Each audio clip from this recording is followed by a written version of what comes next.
Não provei carne nem vinho, e não me ungi com óleo algum, até que passaram as 3 semanas. No dia 24 do primeiro mês, estando eu na margem do rio Tigre, levantei os olhos e vi um homem vestido de linho, com um cinto de ouro puro e o faz na cintura.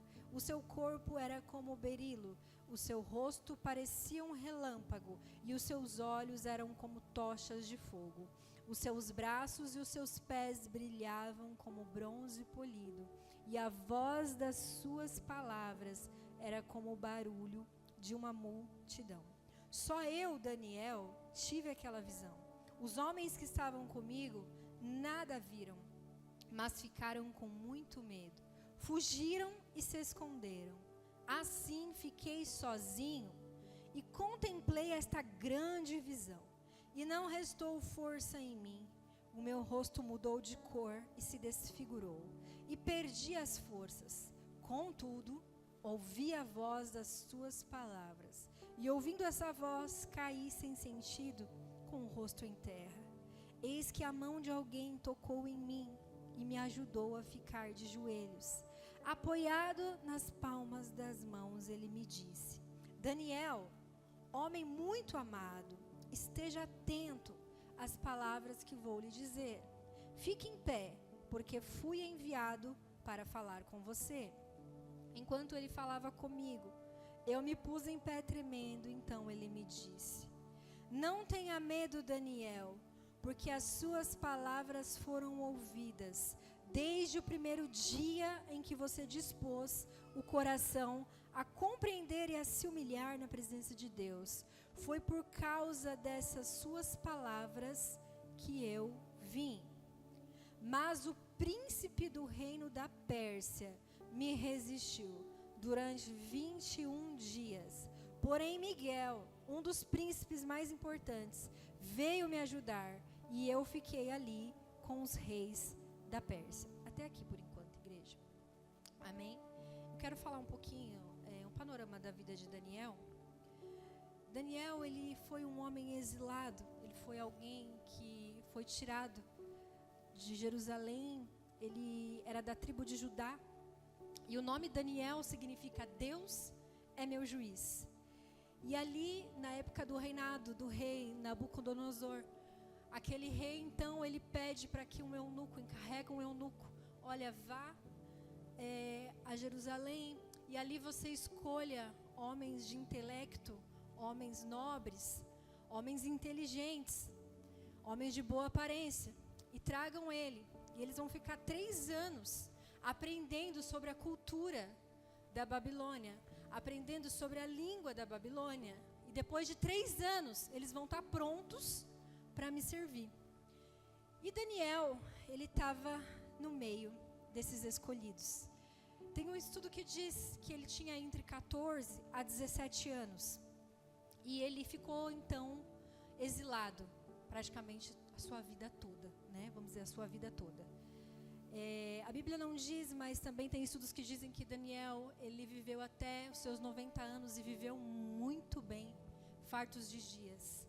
E ali, quando ele foi escolhido também os seus amigos Ananias. Gente, eu escrevi Misael, e nem eu entendo a minha letra. Glória a Deus por isso. Misael e Azarias. E Daniel, e esse eunuco, o que ele fez? Ele mudou o nome deles. E eles faziam isso para quê? Para que não viesse nada daquela outra cultura que eles eram. Para que eles fossem, cada nome era oferecido para um Deus. Daniel mesmo tem um significado. Daniel, o nome dele foi mudado para Beltesazar. E sabe o que significa Beltesazar? Bel, que era um deus deles, proteja a sua vida. Olha que engraçado. Daniel significa Deus é meu juiz. E eles mudaram o nome de Daniel. Só que o nome de Daniel ser mudado não mudou a fidelidade e o caráter dele. Às vezes tem pessoas que tentam mudar você, mudar a tua essência, mudar quem você é. Mas nada pode mudar o teu caráter em Deus. E ali, Ananias, então, foi mudado o teu nome para Sadraque, Misael para Mesaque e Azarias para Abednego. Então, o que Deus faz com esses 4 jovens? Eles vão levados exilado. E ser exilado é algo tão complicado, queridos. Se você for imaginar, é como se você negasse a sua pátria.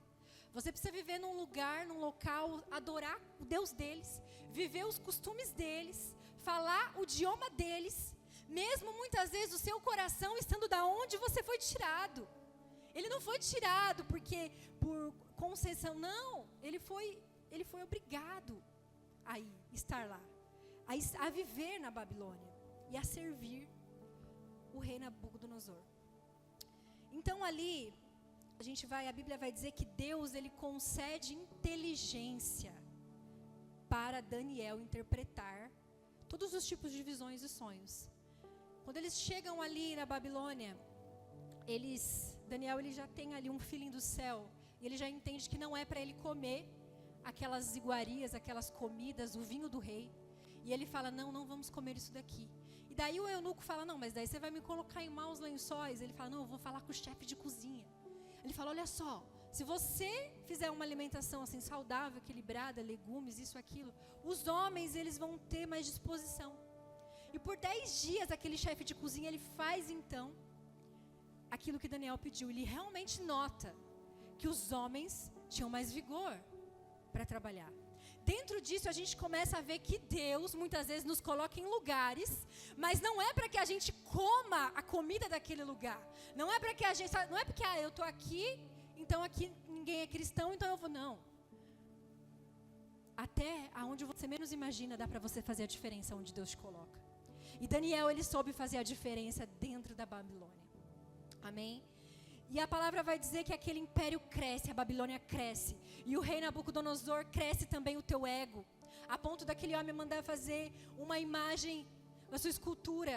E a pedir que todos adorassem a ele. E aquele homem então, ele começou a ficar meio enlouquecido. Ele começou a ter alguns sonhos. E ele chama todos os sábios daquela província. Mas ninguém consegue interpretar os sonhos dele.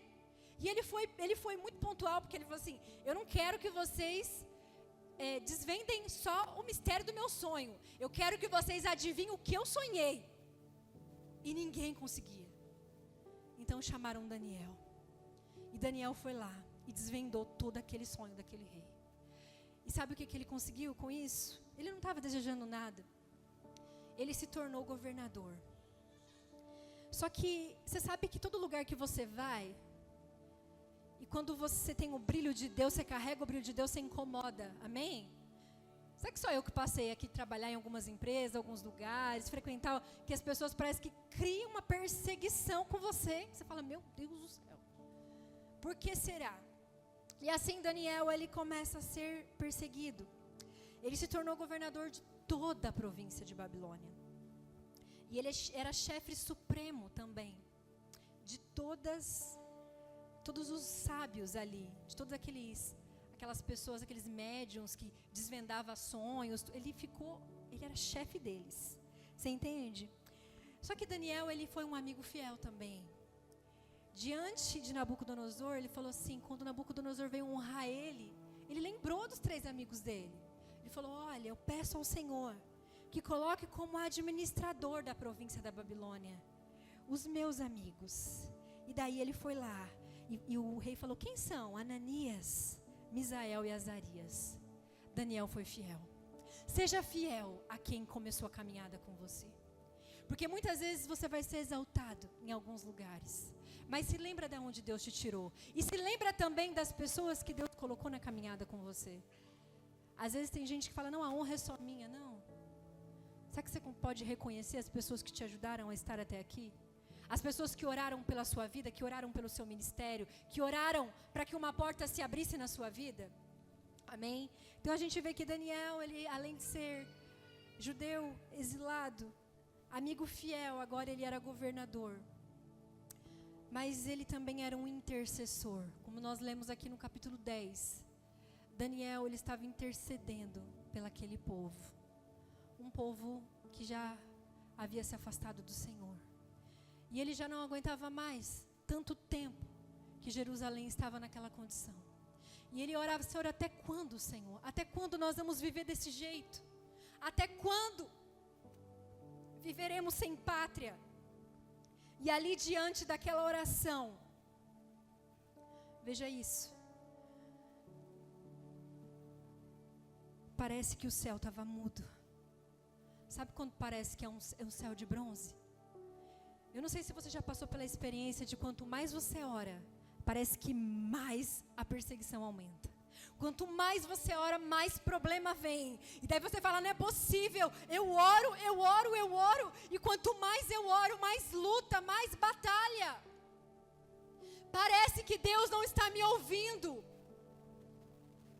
E aqui, a palavra é bem clara em dizer que havia um principado. O príncipe da Pérsia. E esse principado, ele estava resistindo contra Gabriel, que era o anjo que estava levando aquela mensagem. Mas aqui na palavra quando nós lemos diz assim, Daniel, você que é muito amado, a tua oração foi ouvida no primeiro dia. Deixa eu te falar, se você é um servo fiel, Deus já te ouviu no primeiro dia que você clamou. Só que nós precisamos ter um discernimento, igreja, de entender o porquê que a resposta não está vindo. O porquê que você ora, e há anos a situação é a mesma, não é normal. E nós precisamos ter muita intimidade com Deus para entender o que está acontecendo nas regiões celestiais.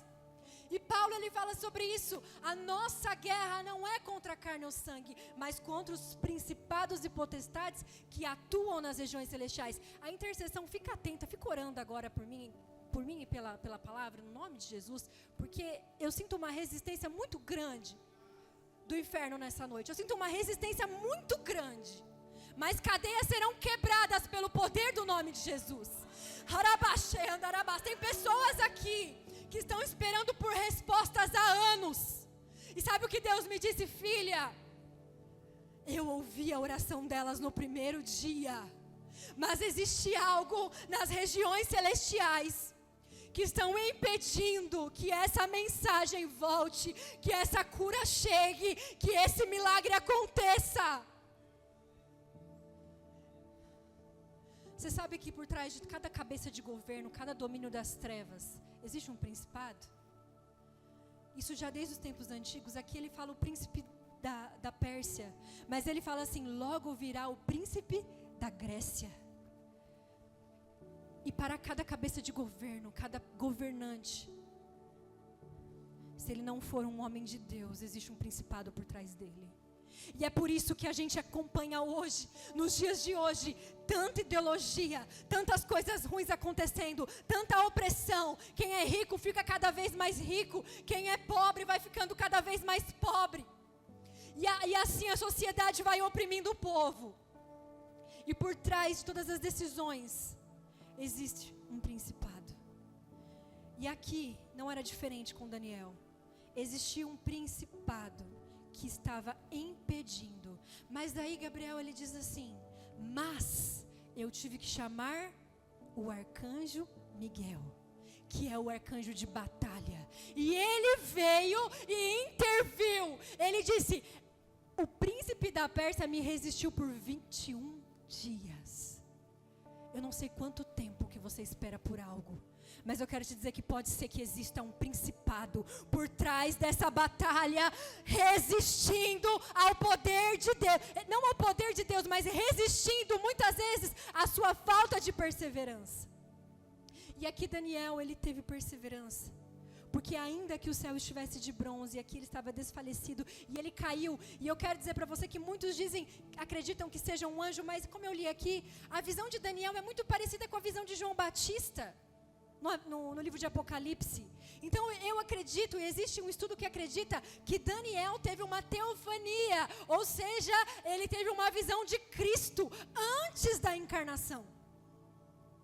E ali era o próprio Cristo que ele viu na frente dele. Daniel, não tenha medo, você é muito amado. E ele estava fraco. Quantas vezes você está fraco? Quantas vezes você não tem força? Quantas vezes você ora? Quem sabe você jejua, mas você não consegue uma resposta do céu. E o Senhor está dizendo, tem guerras que você não vê, mas elas estão acontecendo. Não é do nada que levanta uma guerra na tua casa. Não é do nada, você acaba de sair do culto, o inimigo se levanta na tua casa. Não é do nada, não é normal. Não é normal um desânimo repentino que vem do nada. Tem coisas que são sim emocionais, precisam ser tratadas e é verdade. E se você tem esse problema, procure ajuda psicológica. Não estou aqui querendo diminuir o trabalho dos médicos ou da medicina, mas o que eu quero trazer nessa noite é algo espiritual. Tem coisas bloqueadas na tua vida que precisam ser desbloqueadas nessa noite. Existem coisas que estão resistindo, mas eu quero te encorajar a perseverar nessa noite, como Daniel perseverou. Que o Espírito Santo abra os seus olhos espirituais agora. Que o Espírito Santo vá abrindo os seus olhos espirituais agora. Para que você comece a ver e enxergar com olhos espirituais aquilo que está acontecendo ao seu redor. E você está achando que é normal. E o Senhor está me dizendo algo. É tempo da igreja se levantar para orar. A Bíblia vai dizer que enquanto Pedro estava preso, a igreja orava. E daí sabe o que acontece? Um anjo entra naquela cela, quebra as correntes, tira Pedro daquele lugar, sem que ninguém percebesse. Nenhum daqueles guardas. Pedro, ele pensou que estava tendo uma visão. Quando ele chega na casa de uma das seguidoras de Jesus, ele fala assim, meu Deus, o que aconteceu? Nem ele tinha percebido que ele viveu aquele milagre, que um anjo entrou lá. E o nosso Deus é o mesmo que envia anjos para quebrar as correntes e as cadeias da nossa vida, da nossa casa, da nossa família. Só que para isso nós vamos estar posicionados. Como nós entendemos aqui, eu falei para você da vida de Daniel. Daniel orava 3 vezes ao dia. 3 vezes. Na época do reinado do rei Dario, ele sofria muita perseguição. Os outros governantes encheram a cabeça do rei Dario e falaram, olha, faz um estatuto, faz uma lei, aonde todo aquele que reside aqui vai ter que te adorar, vai ter que adorar ao nosso Deus, vai ter que se prostrar. Não vai poder adorar o outro Deus. E Daniel, diante daquela situação, sabe o que ele faz? Quando ele fica sabendo, ele fica triste. E a Bíblia diz que ele vai para o quarto dele, que tinha janela para Jerusalém. E ele começa a orar e suplicar. E a Bíblia diz suplicar. Tem hora que você vai orar, mas vai ter hora que você vai ter que suplicar. Vai ter hora que você vai ter que clamar para a resposta vir. E ali ele não cedeu. E ele já era idoso, por volta de uns 60 anos. Ele foi jogado na cova dos leões. Porque ele não abaixou a cabeça. Ele não deixou de adorar o seu Deus. Ele não deixou de orar. Acabando de saber daquela regra, ele corre para a janela do quarto, ele corre para o quarto dele, com janelas abertas, ele não esconde nada, e ele vai orar e suplicar a Deus. O que nós fazemos quando nós somos perseguidos muitas vezes? O que nós fazemos quando nós somos perseguidos? Muitas vezes, sabe o que nós fazemos? Nós vamos reclamar, choramingar. Nós vamos mandar áudio de 5, 10 minutos para os outros, choramingando, reclamando. Mas esse homem, ele foi orar e suplicar. E a palavra diz que ele foi lançado na cova dos leões. E a Bíblia diz que o próprio rei Dario gostava tanto dele que disse assim, olha, que o seu Deus te livre da cova. Um homem que era ímpio, até ele disse que o seu Deus te livre dessa cova. E sabe o que Deus fez? Deus enviou um anjo que fechou a boca do leão dentro daquela cova que Daniel estava. E quando ele saiu de lá, todos aqueles que armaram contra ele foram lançados lá dentro daquela cova. E dentro de tudo isso que aconteceu, o nome do Senhor foi exaltado. Você entende que muitas vezes Deus vai permitir algumas covas de leões na sua vida, para que o nome dele seja exaltado. Mas Daniel, ele perseverou, e ele prosperou no reinado de Dario, no reinado de Ciro persa, no reinado de Nabucodonosor. Ele permaneceu. E até do filho de Nabucodonosor, Belsassar, é isso? Belsassar, que quando ele trouxe uma revelação, aquele que era um homem que gostava de muitas orgias, de muitas festas, aquele que estava profanando o nome de Deus, usou os utensílios do templo do Senhor, ele foi lá, entregou uma revelação e aquele homem morreu. Em tudo na vida de Daniel, Deus era exaltado. E não era agora, diante daquela revelação profética, porque o livro de Daniel, ele é conhecido como o Apocalipse do Antigo Testamento, porque todas as revelações que Deus fez para ele eram sobre os dias atuais que vivemos. E aquele homem, muito sem entender nada às vezes das visões que ele tinha, ele só orava, ele buscava, ele jejuava, ele não comia dos manjares que era oferecido para ele. Ele estava em outra pátria, mas ele não amou aquela pátria. Ele não se compactuou com aquela pátria. Ele estava na Babilônia, mas ele era ainda judeu. Ele estava na Babilônia, mas o nome dele ainda era Daniel. Deus é o meu juiz. E tudo que ele fazia, ele prosperava. Em todos esses reinados em que ele permaneceu sendo governador, todos tinham ciúmes dele, tramavam contra ele, mas ele permaneceu. Deus o amava muito. Deus o amava muito. Eu quero prosseguir aqui com a palavra. No versículo 14 vai dizer: agora vim para fazer com você, entenda o que vai acontecer com o seu povo nos últimos dias, porque a visão se refere aos dias ainda distantes. Enquanto ele me dizia essas palavras, dirigi o olhar para o chão e fiquei mudo. Então um ser semelhante aos filhos dos homens me tocou os lábios e passei a falar. E eu disse àquele que estava diante de mim: meu Senhor, essa visão me causou muita dor, e eu fiquei sem força alguma. Algum de vocês já passaram por algum processo de batalha espiritual? Quando você começa a orar, jejuar, e naquela semana você se sente assim, fraco, sem força. Parece que Deus sumiu.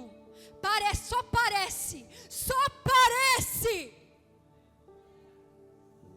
Mas Ele está lá. Ele ouviu o seu clamor no primeiro dia.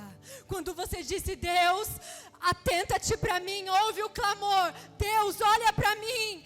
Deus, escuta essa oração. Deus já está ouvindo. Ele já tinha ouvido. E ele estava fraco. Ele disse: não tenha medo, homem muito amado. Que a paz esteja com você. Anime-se. Sim, anime-se. Quantas vezes nós ficamos desanimados depois de uma batalha? Parece que a alegria vai embora. O prazer vai embora. Você não tem mais vontade de fazer coisas simples. E quem sabe você está passando por uma batalha espiritual e você não está tendo discernimento. Você está achando que é carnal, você está achando que é realmente o seu cônjuge se levantando contra você. Você está achando mesmo que é a tua sogra se levantando contra você. Você está achando mesmo que é todo mundo no seu trabalho que está contra você. Não é. É uma batalha espiritual que você está. E você precisa de discernimento para que você não desfaleça, para que você se levante, para que você fortaleça. E ele disse: você sabe por que eu vim? Agora voltarei para lutar contra o príncipe da Pérsia. Quando eu sair, eis que virá o príncipe da Grécia. Mas eu direi a você o que está expresso no livro da verdade. E na minha luta contra eles não há ninguém que esteja ao meu lado, a não ser Miguel, o príncipe de vocês. Eu quero declarar que o anjo Miguel já está nessa batalha. Ele já está nessa batalha. Ele já está nessa batalha. Essa batalha não vai ser perdida. Existe uma coisa muito importante na vida do cristão, que é a perseverança. Quantos aqui são chamados a perseverar? Você ora e nada acontece. Deus está dizendo para você nessa noite: ei, persevera, persevera, persevera. Não é tempo de você parar ainda. Não é tempo de você desanimar. Você vai fortalecer outros, você vai levantar outros. Mas para isso, você precisa manter os olhos em Deus. Você precisa continuar orando. Você precisa continuar jejuando. Porque numa batalha, sabe o que acontece? A gente não abaixa a guarda. Eu vou contar algo aqui. Teve uma vez que eu fui para um culto e teve uma manifestação. E foi algo bem pontual. Quem estava na igreja viu. E o demônio foi embora, fugiu. Glória a Deus. Que a Bíblia diz, aleluia, que o diabo fugirá. Amém? Aleluia. Obedeçam a Deus, resista o diabo e ele fugirá. E o diabo fugiu.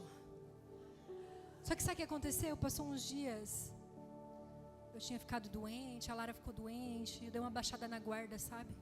Aí eu lembro que o Espírito Santo me acordou um dia à noite e falou: filha, levanta para orar.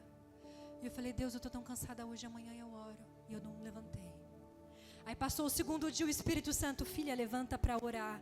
E eu disse: Deus, hoje eu trabalhei, hoje eu fiz, eu estou tão cansada, amanhã eu oro. E Deus, no terceiro dia, sabe o que aconteceu? Deus falou: levanta, porque o diabo está à porta. Quando eu levantei, eu entrei numa batalha espiritual dentro do meu quarto. E eu senti uma opressão tão grande, mas tão grande, tão grande. E o Senhor disse para mim: depois de uma guerra, nenhum guerreiro abaixa a guarda. Você precisa estar posicionada nas trincheiras de batalha da guerra. Você está vendo o inimigo se aproximar da tua família, da tua casa. Como você tem se portado? Às vezes o Deus, eles não colocam uma atalaia. Sabe, o atalaia, ele via de longe o inimigo. Ele não saia correndo, não. Ele avisava. Todo mundo ali daquela cidade falava: ó, o inimigo está vindo. Vamos ficar aqui, vamos ficar pronto, posição. O que a gente faz hoje em dia? O inimigo vem e sai correndo. Ai, Deus, eu não aguento essa prova, Pai. E às vezes Deus está permitindo coisas na sua vida para provar o teu nível de maturidade. Tem coisas que você diz é um inimigo e Deus fala: não, eu permito. Deus permitiu que aquele principado resistisse, porque Deus queria provar também o coração de Daniel. Você acha que Deus não tinha poder para dissipar? Mas a verdade é que o diabo, ele tem um poder limitado aqui na terra. Os dias dele estão contados. Em breve o Deus da paz esmagará Satanás debaixo dos nossos pés. O poder dele é limitado. Quando ele chega para Deus, Deus fala: onde estavas? Estavas a passear sobre a terra. Ele passeia aqui no mundo. Ele é o príncipe desse mundo. É por isso que nós não podemos amar as coisas desse mundo. Você entende isso? Quem está comigo? Quem está entendendo isso? Eu quero que você coloque-se de pé nessa noite. Talvez tenha áreas na sua vida que você está enfrentando uma batalha há anos. E eu não sei qual é a sua batalha. Talvez seja um vício. Talvez seja um marido que não converte. Talvez seja uma porta que não abre. Talvez seja uma renúncia. Talvez seja um milagre na sua vida financeira. E quem sabe você tem orado. E você já até cansou e você fala: Deus, eu não aguento mais, eu não tenho mais forças. Tem pessoas aqui que parece que quando ora o inimigo se levanta dentro de casa e você falou assim: vou parar de orar. Porque quanto mais eu oro, mais o inimigo se levanta. E Deus, ele está falando para você nessa noite: ei, filha, eu te chamei como um intercessor. Daniel, ele era governador, mas ele nunca deixou de ser intercessor pelo povo de Israel. O Senhor está reativando intercessores nessa casa, nessa noite. O Senhor está reativando homens e mulheres ao lugar da oração. Tem intercessores aqui que estão inativados, estavam inativados, não oravam mais. Mas sabe o que o Senhor está fazendo nessa noite? Ele está reativando intercessores nessa noite. Ele está reativando. De madrugada você não levantava mais, mas agora você vai levantar. Existe uma batalha, querido. Talvez seja mais fácil você pensar assim: não tem guerra nenhuma, não tem inimigo, não é um inimigo não. Eu quero te dizer, você não está na Disney, você está em guerra. Essa batalha é vencida, Ele já venceu, Ele levou sobre si. Mas não é porque Ele já venceu que você vai se acomodar. Você é um guerreiro, você precisa se posicionar na tua casa. Você precisa se posicionar como um sacerdote. Você precisa se posicionar como uma edificadora na tua casa, como uma coluna de oração. Eu vejo aqui agora anjos tocando em mulheres e homens, reativando, reacendendo. Eu vejo nessa noite, eu vejo cadeias sendo quebradas. Eu vejo também uma transformação em casas, em famílias. O anjo está trazendo resposta. Ele está trazendo resposta nessa noite. Você que orava há anos orando, nada acontece. O Senhor diz: ei, que hoje eu faço uma coisa nova. Oh, aleluia. Seja reativado pelo poder do nome de Jesus. Seja reativado agora em nome de Jesus. Todo desânimo vai caindo por terra agora. Toda opressão cai por terra agora no nome de Jesus. Toda ansiedade, tudo aquilo que tem se levantado contra o conhecimento de Deus, cai por terra nessa noite. Satanás, você não tem poder aqui nessa igreja. Você não tem poder aqui. Você não tem poder aqui. Bata em retirada hoje, em nome de Jesus. Seja livre na sua mente. Seja livre com domínio próprio. Com domínio próprio sobre a sua mente. A sua mente não vai ser mais governada pelo inimigo. Porque nessa noite o Senhor quebra. Ele quebra todo emaranhado. Todo emaranhado vai caindo no chão agora. Pensamento de suicídio, de morte. Oh, a intercessão esteja alinhada em nome de Jesus. Oh, as cadeias serão quebradas pelo poder do nome de Jesus. As cadeias serão quebradas pelo poder do nome de Jesus.